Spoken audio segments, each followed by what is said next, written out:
Welcome back to this course on copyright and related rights law. In the previous sessions, we have taken a look at some of the rights under Section 14 of the Indian Copyright Act, which provides for the meaning of copyright. We have understood that although copyright is used in a singular sense, it in fact represents a plurality of rights. In other words, a copyright holder receives a bundle of rights. We have discussed reproduction right, issuance of copies right, adaptation right, and translation right. In today's discussion, we are going to take a look at communication of work to public and performance of work in public. There is a distinction of usage between these, but also a kind of similarity. Let us move ahead. If you recall an earlier discussion that we've had, in which we had discussed the statutory definitions of performance, we had seen how different copyright acts are interpreting performance. Of specific relevance to our discussion today is the meaning of performance provided within the Canadian Copyright Act. Section 2 of the Canadian Copyright Act provides for a meaning of performance that combines two components. One, it combines performance of the performer, and second, it also includes sound recordings or communication signals. In other words, it goes beyond what we understand to be a performance under the Indian Copyright Act, is it not? If you look at the Indian Copyright Act, we find that it is different because it only provides for the act of performance, which is a visual or acoustic presentation made live by one or more performers. Now, if we consider this interpretation with Section 2 of the Canadian Copyright Act, we see that the Canadian Copyright Act is in fact broader in scope. It involves communication of a work, which is a separate component, different from performer's performance.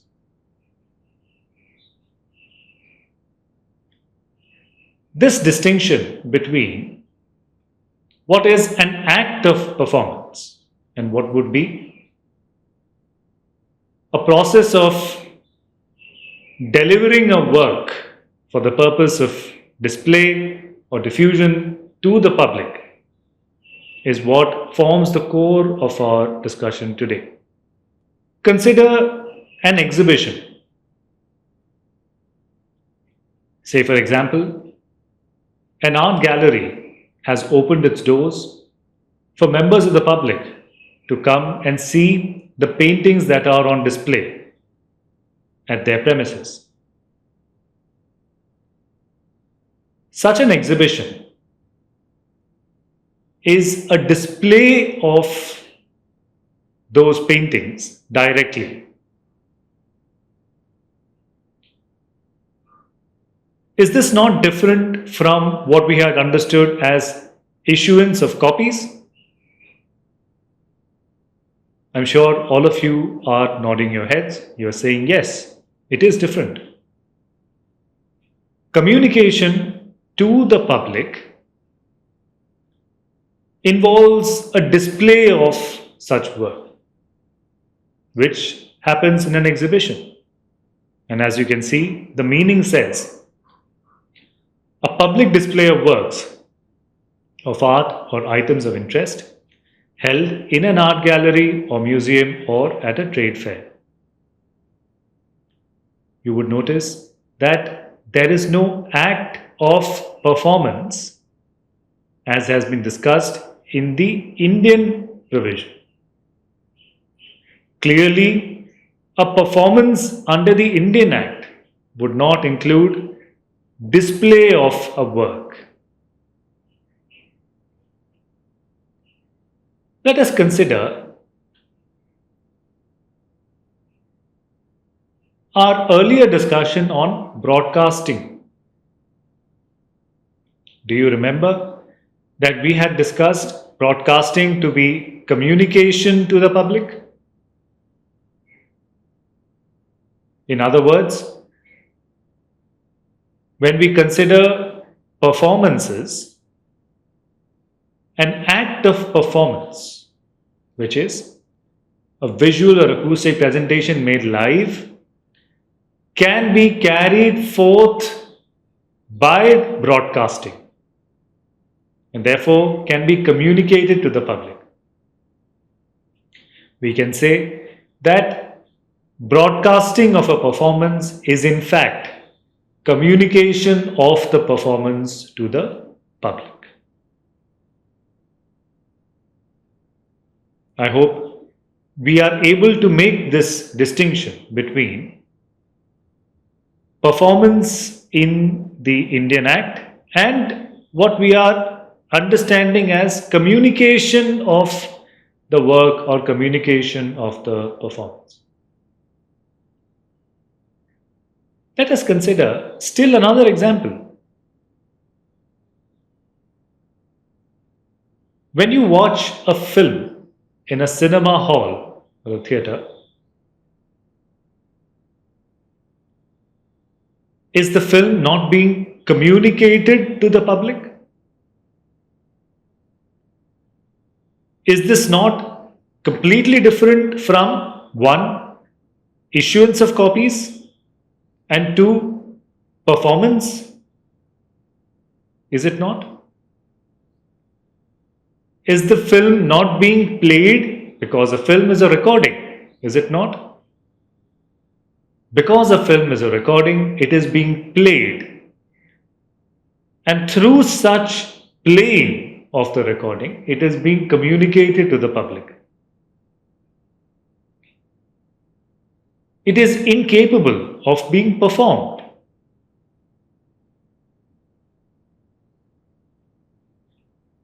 Let us look at Section 14 and what is the specific right that we are looking to understand.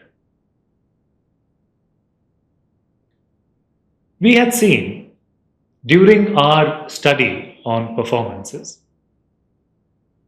that Section 38A very clearly states that performances cannot be prejudicial to the author's right. In fact, under Section 14, we find this connection wherein to perform the work in public is a copyright.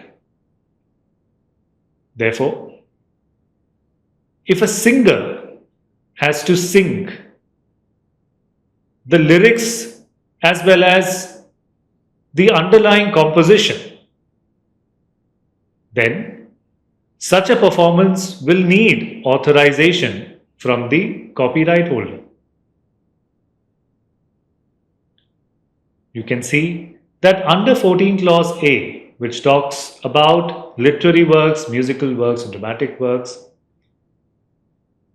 the copyright is in fact provided as a kind of a set.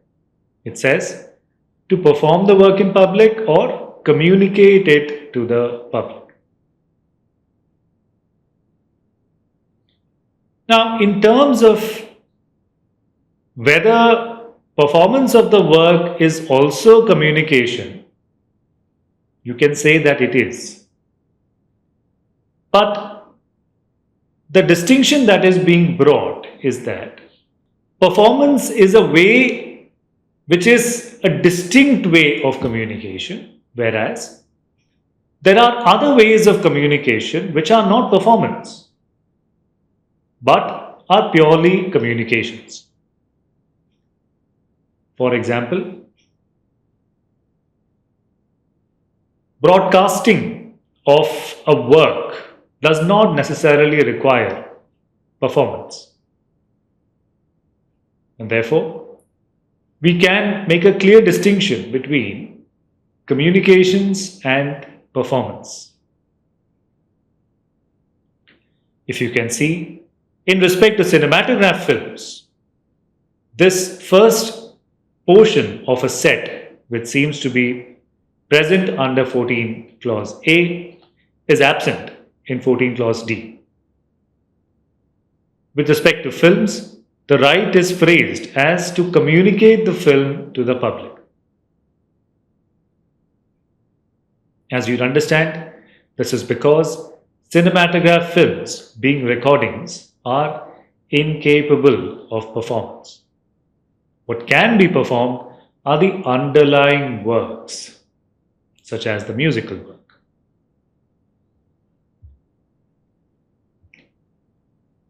In the original Copyright Act, the unamended form or the original 1957 Act, it is curious to note that communication to the public was in fact not a right provided under section 14 clause A. At that time, section 14 clause A provided, instead of issuance of copies, the right to publish the work, and instead of performing the work in public and communication of the work to public, it provided to perform the work in public only. Let us take a look at how performance was defined in the original Copyright Act. It read, performance includes any mode of visual or acoustic presentation, including any such presentation by the exhibition of a cinematograph film or by means of radio diffusion or by the use of a record or by any other means, and in relation to a lecture includes the delivery of such lecture. We must understand that the meaning of performance that we have now, and as we have understood it to mean visual acoustic presentation made live by one or more performers, is only but a component within this definition. In fact, this definition is very similar to the Canadian definition of performance. It would then make perfect sense to include a right called as the right to perform the work in public, because it would also include communication to the public.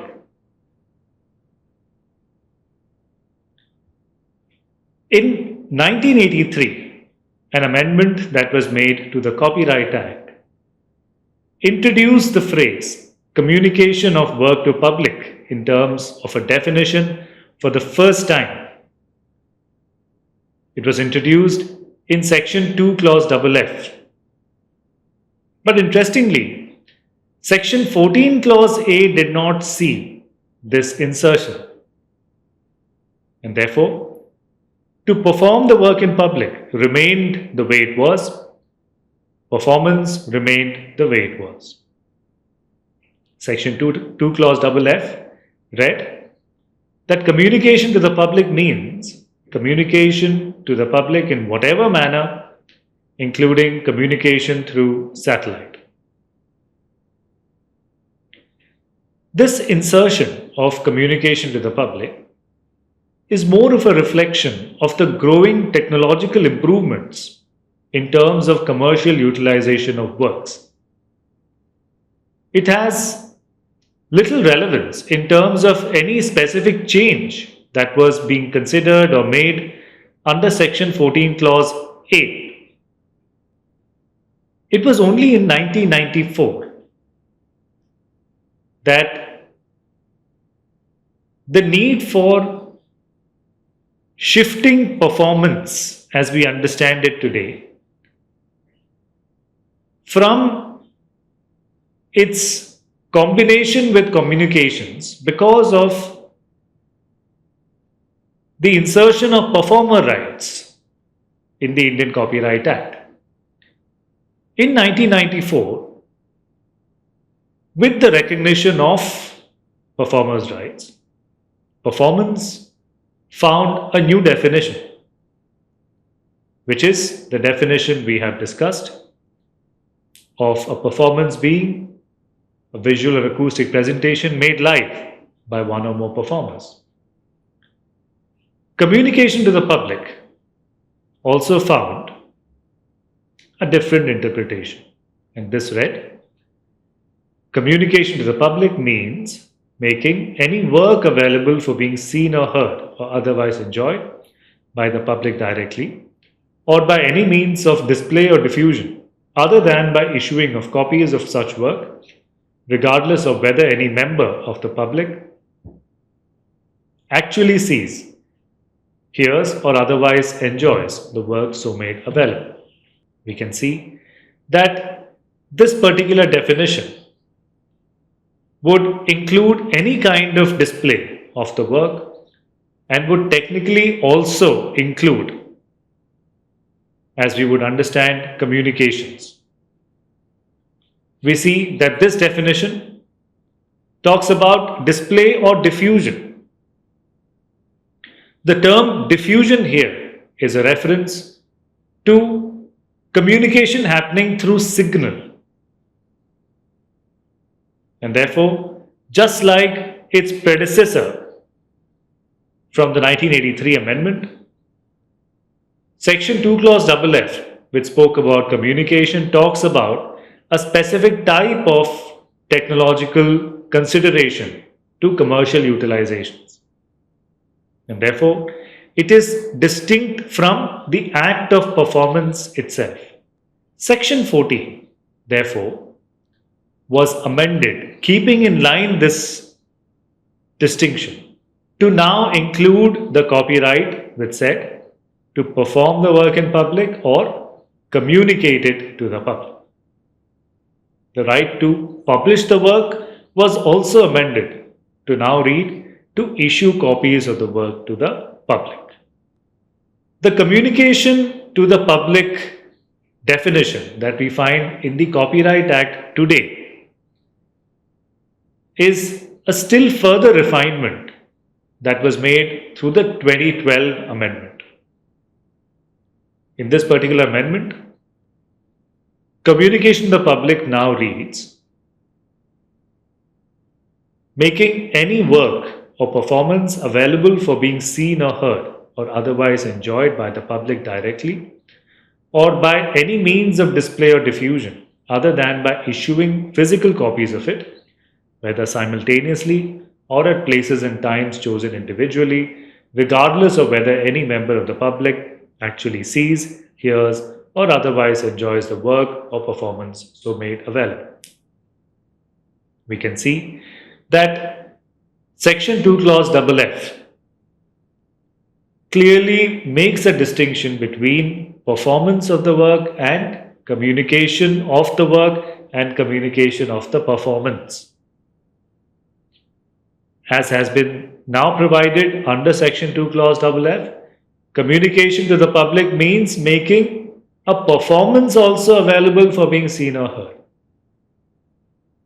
Performance, as we understand, can include a work, and therefore the work can be communicated through performances. This would be a kind of direct perception. Perception through diffusion would happen through the use of signals.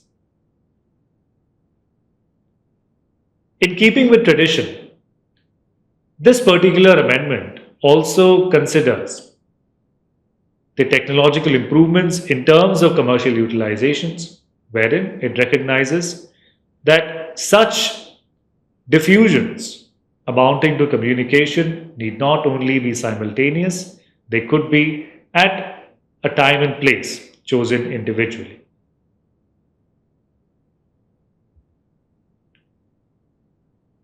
We find that there are certain kinds of rights which are used in the industry but which do not find mention under Section 14.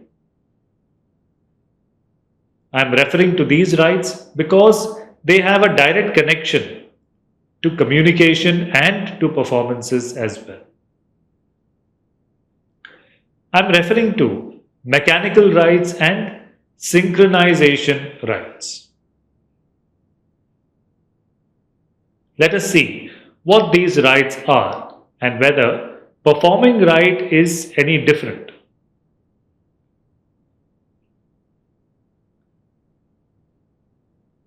The standing committee, which had considered the 2012, the standing committee of the Rajya Sabha, which had considered the Copyright Amendment Bill 2010, provided that film music rights were a bundle of rights in themselves. To explain what kind of rights fell within this bundle, the standing committee explained there would be synchronization rights, mechanical reproduction rights, performing rights, and sound recording rights. Of these, performing right and sound recording right are something that we find within Section 14 specifically. But mechanical and synchronization right are not something that we do. Let us understand what they mean. A synchronization right is that, as the committee explains, when a music or song is synchronized to a film, video, television, or commercial. Synchronization means the operation or activity of two or more things at the same time or rate. What we understand synchronization, therefore, to be is the placement of a soundtrack onto a visual medium. The visual medium may have an existing soundtrack which can be supplemented with an additional soundtrack, so to speak. This action is called as synchronization, and this is a right which is specifically covered under a right referred to as synchronization right.